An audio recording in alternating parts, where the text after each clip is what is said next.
backed by Sabka Prayas, has the potential to fulfill aspirations of every Indian.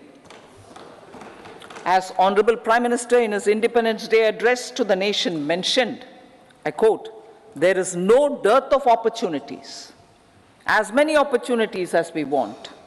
The country is capable of creating more opportunities. Sky is the limit," unquote. Strategy for Amrit Kal.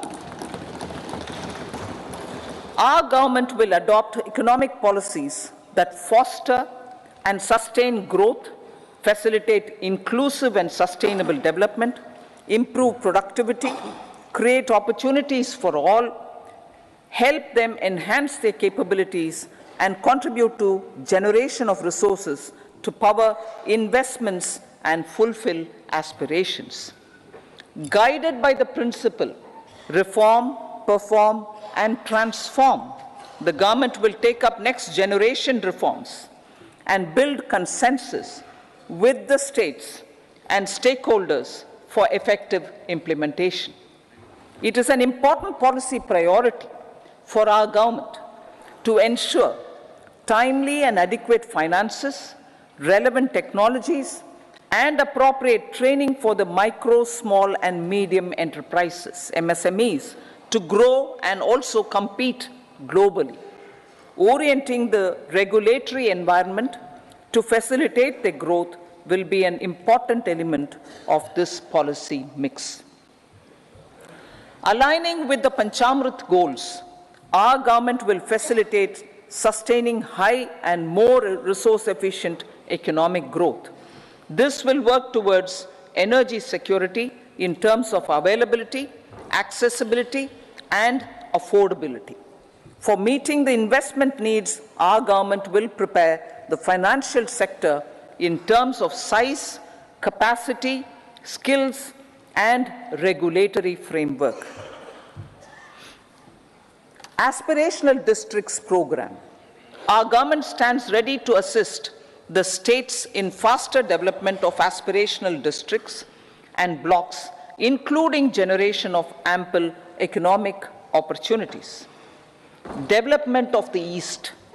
Our government will pay utmost attention to make the eastern region and its people a powerful driver of India's growth. PM Awas Yojana Gramin.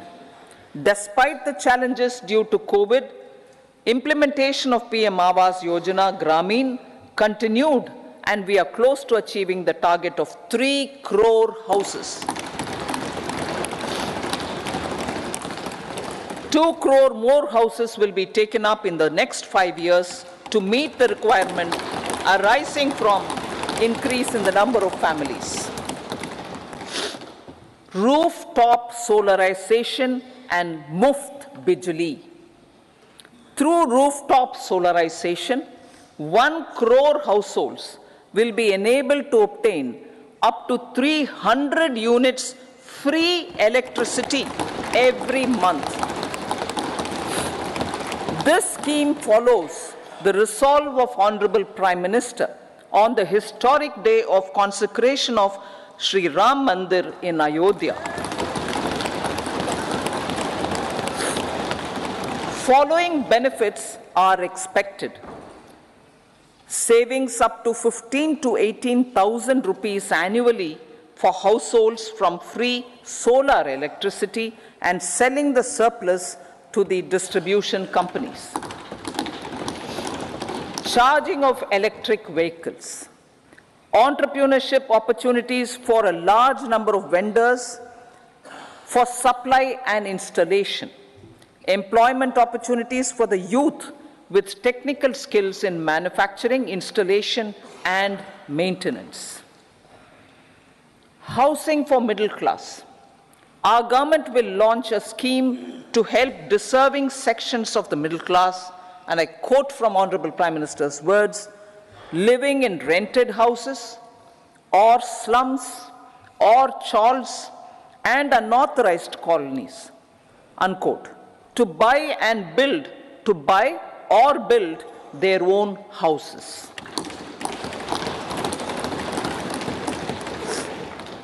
Medical colleges. Several youth are ambitious to get qualified as doctors. They aim to serve our people through improved healthcare services. Our government plans to set up more medical colleges by utilizing the existing hospital infrastructure under various departments. A committee for this purpose will be set up to examine the issues and make relevant recommendations. Cervical cancer vaccination. Our government will encourage vaccination for girls in the age group of 9 to 14 years for prevention of cervical cancer. Maternal and child health care. Various schemes for maternal and child care will be brought under one comprehensive program for synergy in implementation. Upgradation of Anganwadi centers under Saksham Anganwadi and Poshan 2.0 will be expedited for improved nutrition delivery, early childhood care, and development. The newly designed U-Win platform for managing immunization and intensified efforts of Mission Indradhanush will be rolled out expeditiously throughout the country. Ayushman Bharat. Healthcare cover under Ayushman Bharat scheme will be extended to all ASHA workers, to all Anganwadi workers and helpers. Agriculture and food processing. The efforts of value addition in agriculture sector and boosting farmers' incomes will be stepped up. Pradhan Mantri Kisan Sampada Yojana has benefited 38 lakh farmers and generated 10 lakh employment. Pradhan Mantri Formalization of Micro Food Processing Enterprises Yojana has assisted 2.4 lakh SHGs and 60,000 individuals with credit linkages. Other schemes are complementing the efforts for reducing post-harvest losses and improving productivity and incomes. For ensuring faster growth of the sector, our government will further promote private and public investment in post-harvest activities, including aggregation, modern storage, efficient supply chains, primary and secondary processing and marketing and branding. Nano DAP. After the successful adoption of nano urea, application of nano DAP on various crops will be expanded in all agroclimatic zones. Atmanirbhar Oil Seeds Abhiyan. Building on the initiative announced in 2022, a strategy will be formulated to achieve Atmanirbharta for oil seeds such as mustard, groundnut, sesame, soya bean, and sunflower. This will cover research for high-yielding varieties, widespread adoption of modern farming techniques, market linkages, procurement, value addition, and crop insurance. Dairy development. A comprehensive program for supporting dairy farmers will be formulated. Efforts are already on to control foot and mouth disease. India is the world's largest milk producer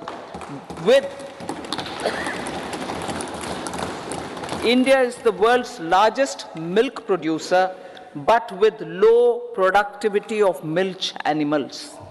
The program will be built on the success of existing schemes such as Rashtriya Gokul Mission, National Livestock Mission, and infrastructure development funds for dairy processing and animal husbandry.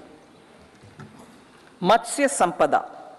It was a government which set up a separate department for fisheries, realizing the importance of assisting fishermen. This has resulted in doubling of both inland and aquaculture production. Seafood exports since 2013-14 has also doubled. Implementation of Pradhan Mantri Matsya Sampada Yojana will be stepped up to 1. Enhance aquaculture productivity from existing 3 to 5 tons per hectare. 2. Double exports to 1 lakh crore rupees, and 3. Generate 55 lakh employment opportunities in the near future. 5 integrated aqua parks will also be set up. Lakpati Didi.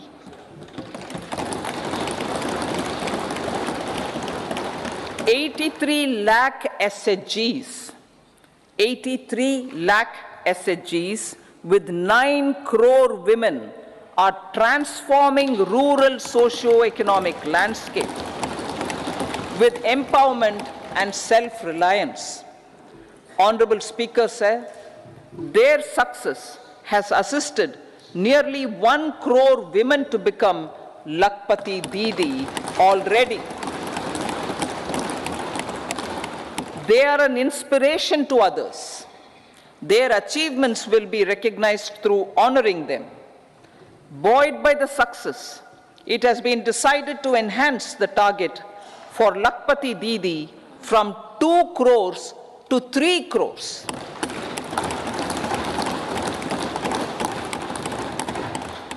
Technological changes, new age technologies and data are changing the lives of people and businesses.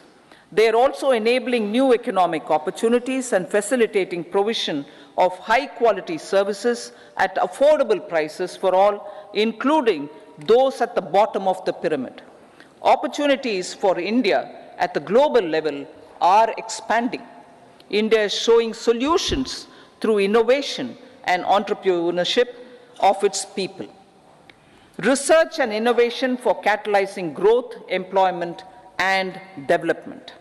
Prime Minister Shastri, Prime Minister Lal Bahadur Shastri gave the slogan of Jai Jawan, Jai Kisan. Prime Minister Vajpayee, Atal Bihari Vajpayee ji, made that Jai Jawan, Jai Kisan, Jai Vigyan. Prime Minister Modi has furthered that to Jai Jawan, Jai Kisan, Jai Vigyan, and Jai Anusandhan, as innovation is the foundation of development. For our tech-savvy youth, this will be a golden era. A corpus of 1 lakh crore rupees will be established with 50-year interest-free loan provided. The corpus will provide long-term financing or refinancing with long tenors and low and or nil. I repeat that sentence. The corpus will provide long-term financing or refinancing with long tenors and low or nil interest rates. This will encourage the private sector to scale up research and innovation significantly in sunrise domains. We need to have programs that combine the powers of our youth and technology. A new scheme will be launched for strengthening deep tech technologies for defense purposes and expediting Atmanirbharta. Infrastructure development. Building on the massive tripling of the capital expenditure outlay in the past 4 years, resulting in huge multiplier impact on economic growth and employment creation, the outlay for the next year is being increased by 11.1% to 11,111 crore rupees. This would be 3.4% of our GDP. Railways. 3 major economic railway corridor programs will be implemented. These are energy, mineral, and cement corridor. Number 2, port connectivity corridors, And number 3, high traffic density corridors. The projects have been identified under the PM Gati Shakti for enabling multimodal connectivity. They will improve logistics efficiency and reduce cost. The resultant decongestion of the high traffic corridors will also help in improving operations of passenger trains, resulting in safety and higher travel speed for passengers. Together with dedicated freight corridors, these 3 economic corridor programs will accelerate our GDP growth and reduce logistic costs.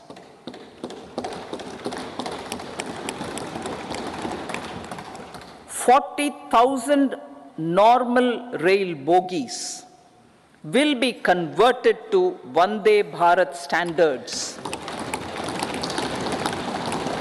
to enhance safety, convenience, and comfort of passengers.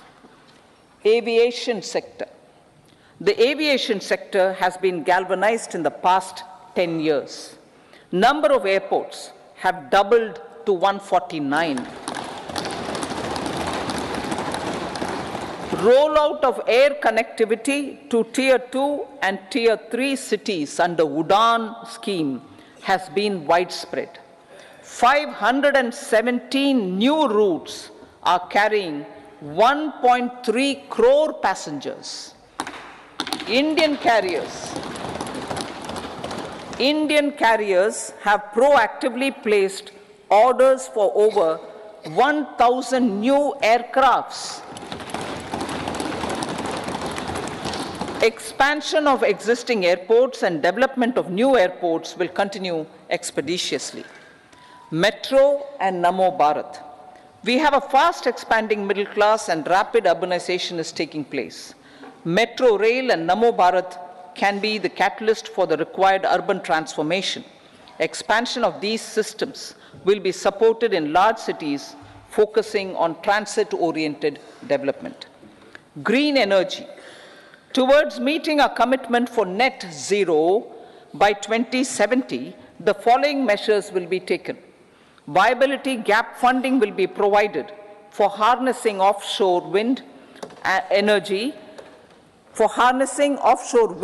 potential for initial capacity of 1 gigawatt. Coal gasification and liquefaction capacity of 100 metric tons will be set up by 2030.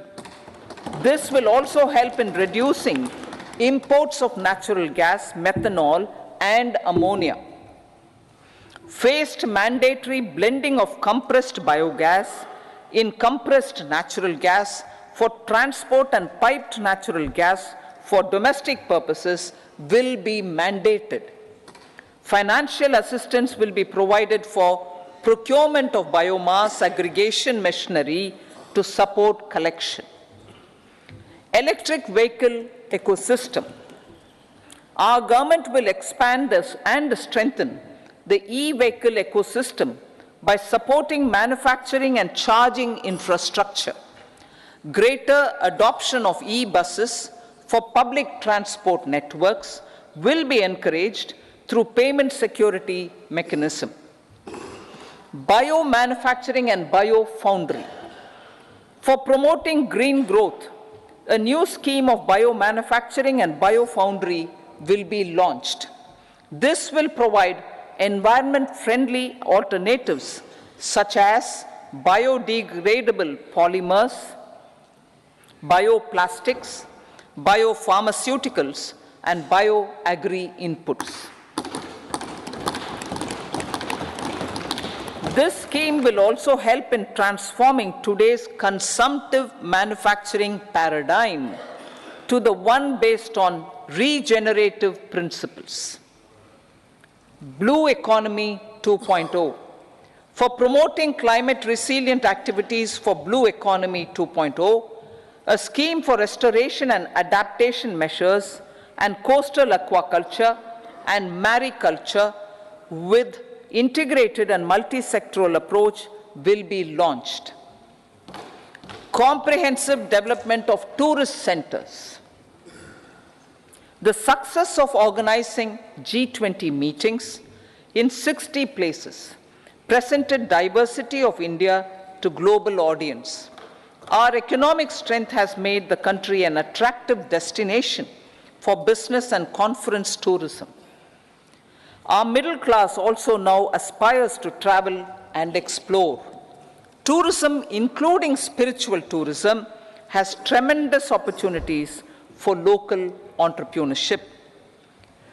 States will be encouraged to take up comprehensive development of iconic tourist centers, branding and marketing them at global scale.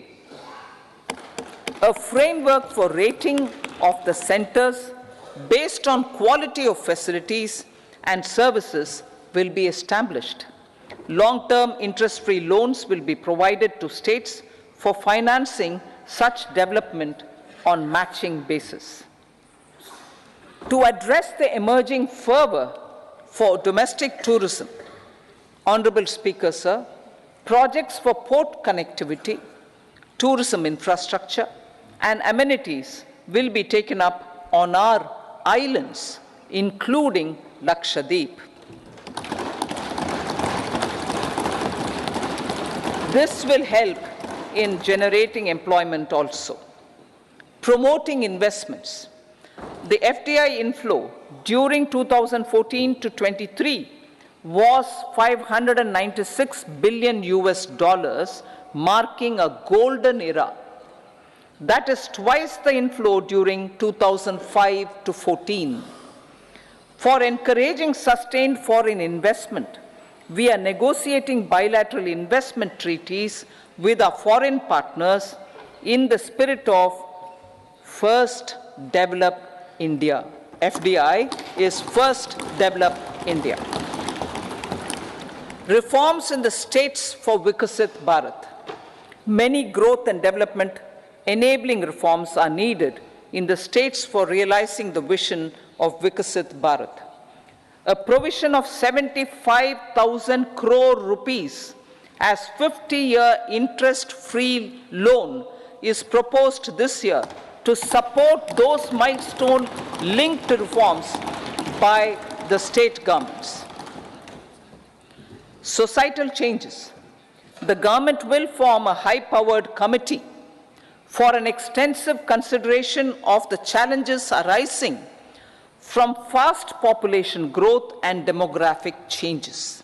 The committee will be mandated to make recommendations for addressing these challenges comprehensively in relation to the goal of Vikasit Bharat. Amrit Kal as Kartavya Kal. Our government stands committed to strengthening and expanding the economy with high growth and to create conditions for people to realize their aspirations. Honorable Prime Minister, in his Independence Day address to the nation in the 75th year of our Republic, said, and I quote, "We commit ourselves to national development with new inspirations, new consciousness, new resolutions as the country opens up immense possibilities and opportunities. It is our Kartavya Kal." Unquote. Every challenge of the pre-2014 era was overcome through our economic management and our governance. These have placed the country on a resolute path of sustained high growth. This has been possible through right policies, true intentions, and appropriate decisions. In the full budget in July, Honorable Speaker, our government will present a detailed roadmap for our pursuit of Vikasit Bharat.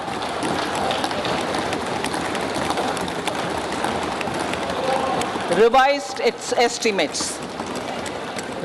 estimates of 2023-24.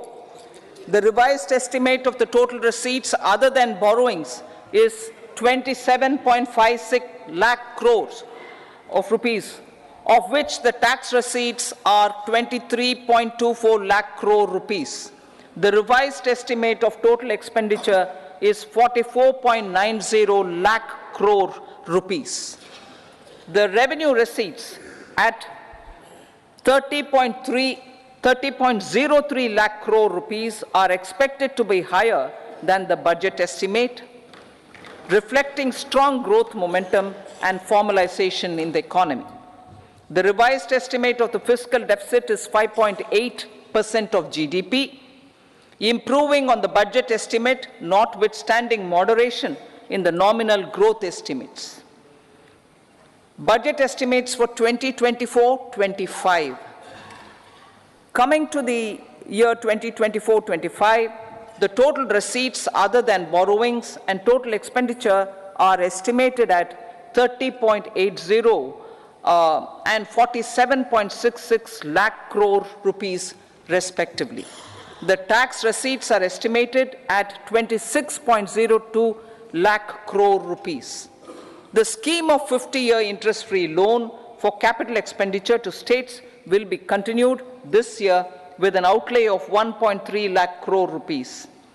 We continue on the path of fiscal consolidation, as announced in my budget speech of 2021-22, to reduce fiscal deficit below 4.5% by 25-26. The fiscal deficit in 2024-25 is estimated to be 5.1% of GDP, adhering to that path. So the gross and net market borrowings through dated securities during 24-25 are estimated at 14.13 lakh crore rupees and 11.75 lakh crore respectively. Both will be less than that in 23-24. Now that the private investments are happening at scale, the lower borrowings by the central government will facilitate larger availability of credit for the private sector. Vote on account. I'll be seeking vote on account approval of the Parliament through the appropriation bill for a part of the financial year 2024-25. I will now move to part B. Honorable Speaker, sir, over the last 10 years, the direct tax collections have more than trebled and the return filers swelled 2.4 times. I would like to assure the taxpayers that their contributions have been used wisely for the development of the country and welfare of its people. I appreciate the taxpayers for their continued support. The government has reduced and rationalized tax rates. Under the new tax scheme, there is now no tax liability for taxpayers with income up to 7 lakh rupees, up from 2.2 lakh rupees in the financial year 2013-14. The threshold for presumptive taxation for retail businesses was increased from 2 crores to 3 crores. Similarly, the threshold for professionals eligible for presumptive taxation was increased from 50 lakh rupees to 75 lakh rupees. Also, corporate tax rate was decreased from 30% to 22% for existing domestic companies and to 15% for certain new manufacturing companies. Honorable Speaker, sir, in the last 5 years, our focus has been to improve taxpayer services. The age-old jurisdiction-based assessment system was transformed with the introduction of faceless assessment and appeal, thereby imparting greater efficiency, transparency, and accountability. Introduction of updated income tax returns, a new Form 26AS, and pre-filling of tax returns have made filing of tax returns simpler and easier. Average processing time of returns has been reduced from 93 days in the year 2013-14 to a mere 10 days this year, thereby making refunds faster. Indirect taxation. By unifying the highly fragmented indirect tax regime in India, the GST has reduced the compliance burden on trade and industry. The industry has acknowledged the benefits of GST. According to a recent survey conducted by a leading consulting firm, 94% of industry leaders view the transition to GST as largely positive.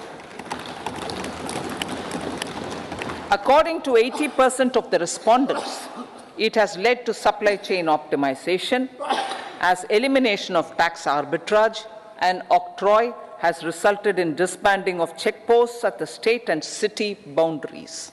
At the same time, tax base of GST more than doubled, and the average monthly gross GST collection has almost doubled to 1.66 lakh crores this year. States too have benefited.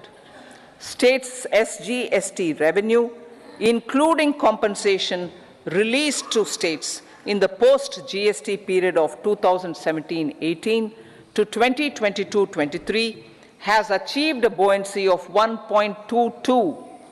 In contrast, the tax buoyancy of state revenues from subsumed taxes in the pre-GST four-year period of 2012-13 to 2015-16 was a mere 0.72. The biggest beneficiaries are consumers, as reduction in logistic cost and taxes have brought down prices of most goods and services. We have taken a number of steps in customs to facilitate international trade. As a result, the import release time declined by 47% to 71 hours at inland container depots, by 28% to 44 hours at air cargo complexes, and by 27% to 85 hours at seaports over the last 4 years since 2019, when the national time release studies were first started. Tax proposals. As for tax proposals, in keeping with the convention, I do not propose to make any changes relating to taxation and propose to retain the same tax rates for direct and indirect taxes, including import duties. However, certain tax benefits to startups and investments made by sovereign wealth or pension funds, as also tax exemption on certain income of some IFSC units, are expiring on 31/3/2024. To provide continuity in taxation, I propose to extend the date to 31/3/2025. Moreover, in line with our government's vision to improve ease of living and ease of doing business, I wish to make an announcement to improve taxpayers' services.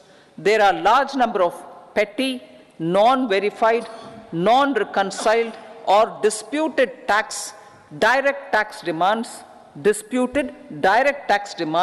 many of them dating as far back as 1962, which continue to remain on the books, causing anxiety to honest taxpayers and hindering refunds of subsequent years. Honorable Speaker, sir, I propose to withdraw such outstanding direct tax demands up to 25,000 rupees pertaining to the period up to financial year 2009-10 and up to 10,000 rupees for financial years 2010-11 to 2014-15. This is expected to benefit about 1 crore taxpayers. 1 crore taxpayers would benefit out of this. Economy then and now. In 2014, when our government assumed the reins, the responsibility to mend the economy step by step and to put the governance systems in order was enormous. The need of the hour was to give hope to the people, to attract investments and to build support for the much needed reforms. The government did that successfully, following a strong belief of nation first. The crisis of those years has been overcome, and the economy has been put firmly on a high, sustainable growth path with all-round development. It is now appropriate to look at where we were then. I repeat, it is now appropriate to look at where we were then till 2014 and where we are now, only for the purpose of drawing lessons from the mismanagement of those years. The government will lay a white paper on table of the House.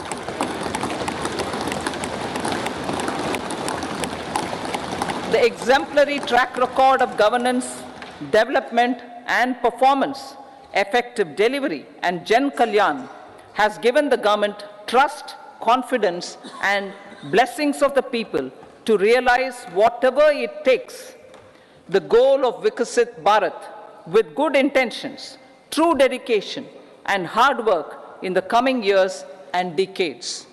With this, Honorable Speaker, I commend the interim budget to this august House.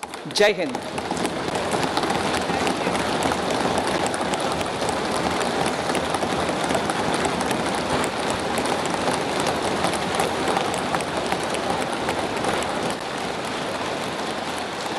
Item number 2 Shrimati Nirmala Sitharaman ji.